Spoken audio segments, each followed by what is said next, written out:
A man recently ended a relationship with his real-world girlfriend to devote his attention entirely to an artificial intelligence on his phone. He spends his mornings texting her, his evenings confiding in her, and his nights sleeping next to her digital avatar. While this story sounds like a statistical outlier, companion apps are now recording millions of downloads and daily active users. This shift in the digital landscape suggests that for a growing demographic, the imitation has become more accessible and more malleable than the original. Modern dating is defined by volume and high-speed turnover. Apps encourage split-second visual judgments and constant swiping, making people feel entirely replaceable. Conversations often stay shallow, and ghosting becomes a standard exit.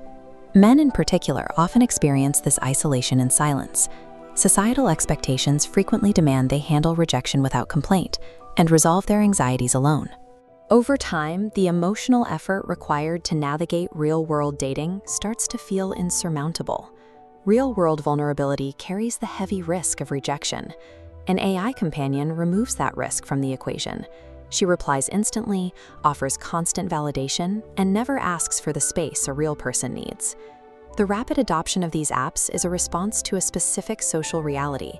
People are turning to software because they are starving for a consistency and safety they no longer find in their own communities. This model illustrates the brain's cognitive loophole. Your biology often prioritizes what feels real over what logically is real, causing neural pathways to fire in response to digital text the same way they would to a human voice. Even when you know you are interacting with a language model, the incoming data bypasses your logical processing areas. It moves directly into the reward and comfort centers, creating an emotional reaction to a sequence of code. The AI is programmed to use high-impact validating phrases. A notification that says, "I missed you today," or "I'm proud of you," triggers an immediate release of neurochemicals associated with being wanted and seen. Within this interaction, you never say the wrong thing. The threat of a ruined connection is gone, creating a hermetically sealed emotional safe space where you can exist without the fear of judgment. This builds a powerful dopamine loop. You feel isolated, you open the app, and the AI delivers a compliment. The brain receives its reward, the tension breaks, and you experience a temporary sense of relief. What starts as a way to pass the time quickly becomes an emotional anchor. You check the app before breakfast and vent to it after work, integrating the software into your basic psychological routine. This dependency forms through the continuous medication of loneliness. High-frequency, low-friction pleasure makes the messy reality of the outside world feel increasingly unappealing. Healthy relationships require us to navigate friction. We have to learn another person's boundaries and adjust to their moods. Artificial companionship, however, relies on the total elimination of compromise. On this interface, users can manually adjust their partner's humor and affection, sliding these traits to maximum levels. This process erases the possibility of friction, creating a partner that never disagrees or demands space. This removes the need to understand an autonomous human being. Instead of growing through a relationship, you are building a digital mirror designed specifically to flatter your own ego. Real people are unpredictable and moody.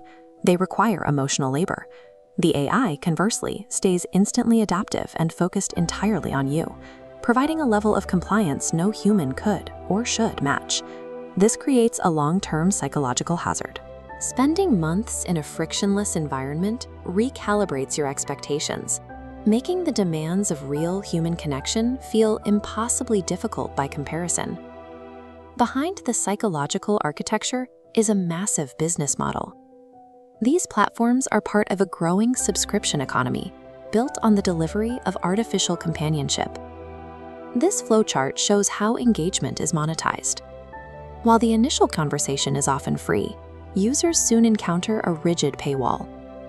Deeper emotional milestones, like voice notes or romantic progression, are locked behind a monthly fee. The product being sold isn't software code or advanced logic. It is the synthetic, engineered sensation of being desired.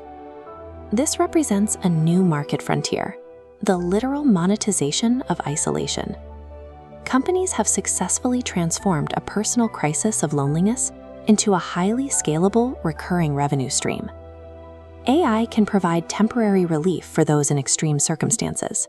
For someone dealing with severe social anxiety or the weight of deep grief, a responsive entity can offer a necessary sense of routine and stability. The danger lies in the threshold between relief and replacement. We have to ask at what point a temporary digital bridge becomes a permanent substitute for a real life. As the technology advances, the distinction between machine and person will blur. Future companions will have flawless memory, real-time emotional awareness, and voices that carry the nuance of human breath, making the simulation feel nearly indistinguishable from reality. Choosing a sterile simulation over the difficult growth of real intimacy changes our social baseline. We are opting for the safety of a controlled environment, trading the unpredictable labor of human love